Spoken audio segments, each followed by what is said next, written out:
আসসালামু আলাইকুম, সবাই কেমন আছেন?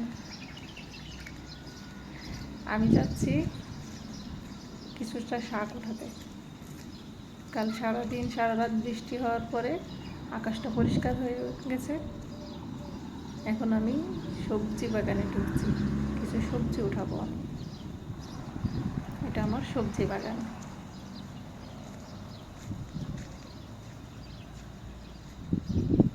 এই যে টমেটো গাছ,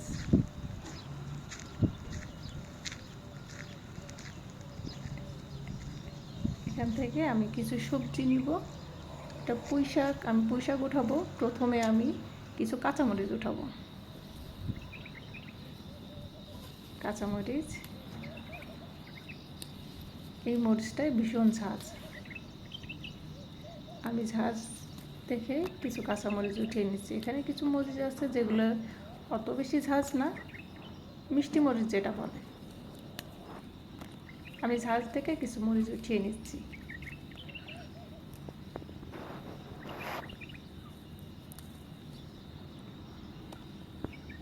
এই মরিচগুলোই কিন্তু একটা ঘ্রাণও আছে।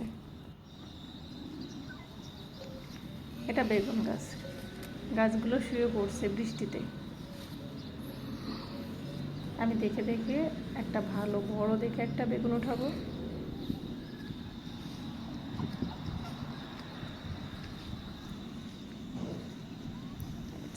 এখানে একটা বেগুন আছে, এটা একটু বড় সাইজ, এটাই আমি উঠিয়ে নেব। বেগুনটা উঠিয়ে নিলাম।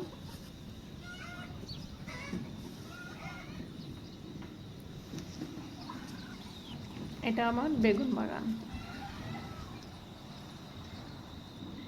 এখানে অনেক বেগুন হয়েছিল।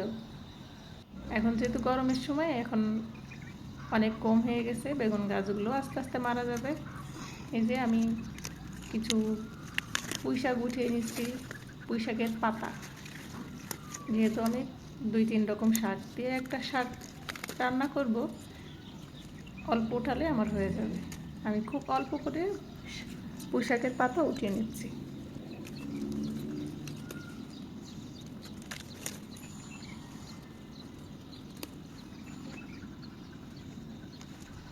ব্যাস, এই সাইডে আসলাম। এখান থেকে কিছু পালং শাক উঠাবো। এটা আমার পালং শাক।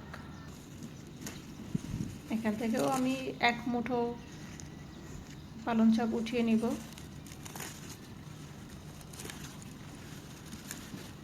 আমি মুঠো মুঠো করে উঠিয়ে নিচ্ছি। যেহেতু ভিতরে ঘাস নাই, সেটা আমার পরিষ্কার করতে খুব বেশি কষ্ট করতে হবে না।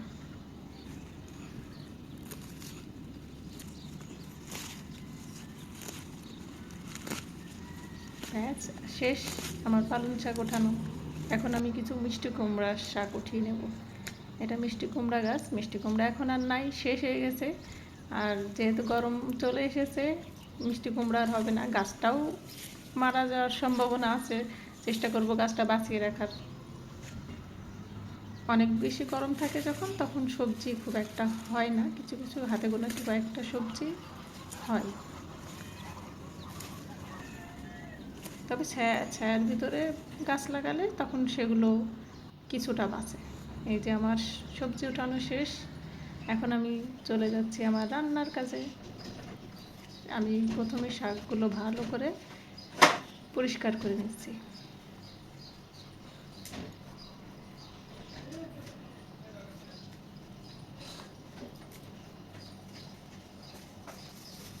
আমি আস্তে আস্তে সুন্দর করে শাকগুলো পরিষ্কার করে নিচ্ছি। শাকের ভিতরে অনেক বালি, যেহেতু বালির উপরে এই শাকগুলো হয়, সেহেতু শাকের ভিতরে অনেক বেশি বালি থাকে। এই যে বলেছিলাম, পালং শাকের ভিতরে খুব বেশি ময়লা নাই, ঘাস নাই, অন্য কোনো শাক এর ভিতরে নাই, সেহেতু আমি দ্রুত এটা পরিষ্কার করে নিতে পারবো।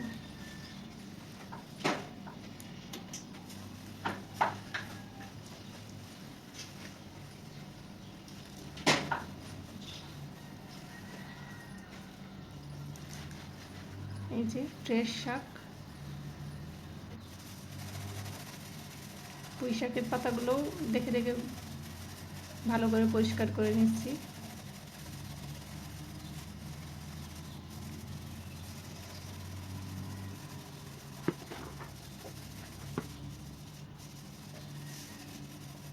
কাঁচামরিচ, আমার গাছের কাঁচামরিচ, এটাও পরিষ্কার করে নিচ্ছি আমি ভালো করে।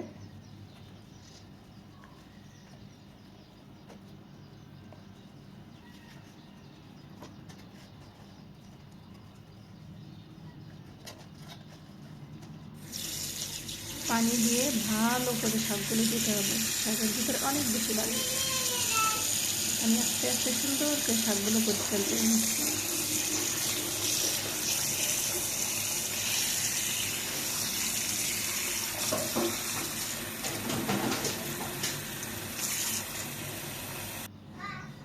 শাক ধোয়া শেষ আমার, এখন আমি শাকগুলো কেটে নিচ্ছি।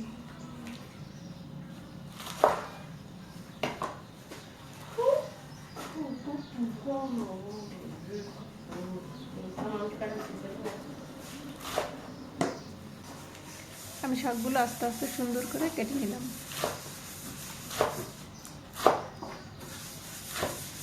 এখন আমার দরকার পেঁয়াজ, রসুন আর কাঁচামরিচ। যেহেতু শাক আমি খুব মশলা ব্যবহার করবো না তেমন, শুধু পেঁয়াজ, কাঁচামরিচ আর রসুন।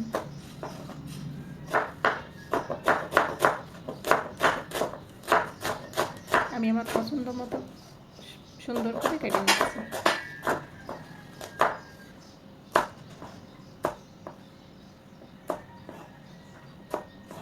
ব্যাস, কাটাকাটি আমার শেষ। এখন আমি চাল ধুয়ে চালটা বসিয়ে দিচ্ছি এক সাইডে।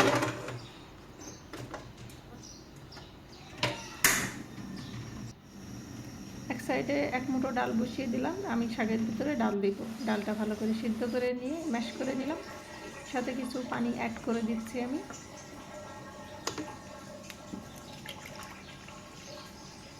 খুবই অল্প পরিমাণে ব্যবহার করছি আমি। পানিটা ফুটিয়ে নেব। ডালটা যখন ফুটে উঠবে, এই যে আমার ভাতটা হয়ে গেছে, ডালটাও ফুটে উঠেছে। এখন লবণ, হলুদ আর কিছু কাঁচামরিচ দিয়ে ফুটিয়ে নেব।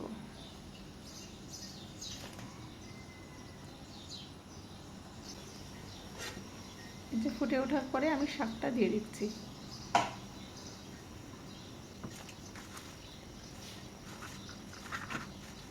শাকটা হতে খুব বেশি সময় লাগবে না, এজন্য অন্য সাইডে আমি তেল গরম করে নেব। আমি এক সাইডে তেল গরম করে নিচ্ছি। মাছ সাথে লবণ হলুদ মাখিয়ে তেলে ভালো করে ভেজে নেব।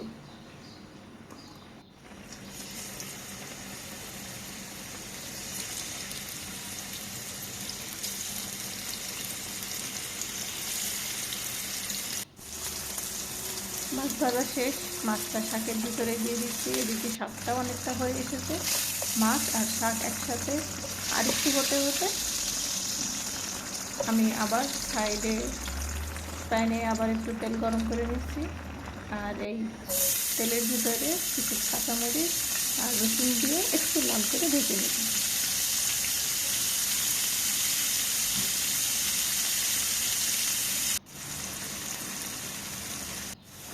একটু লাল হয়ে আসার পরে আমি শাকের ভিতরে দিয়ে দিলাম, একটু মিশিয়ে নিচ্ছি।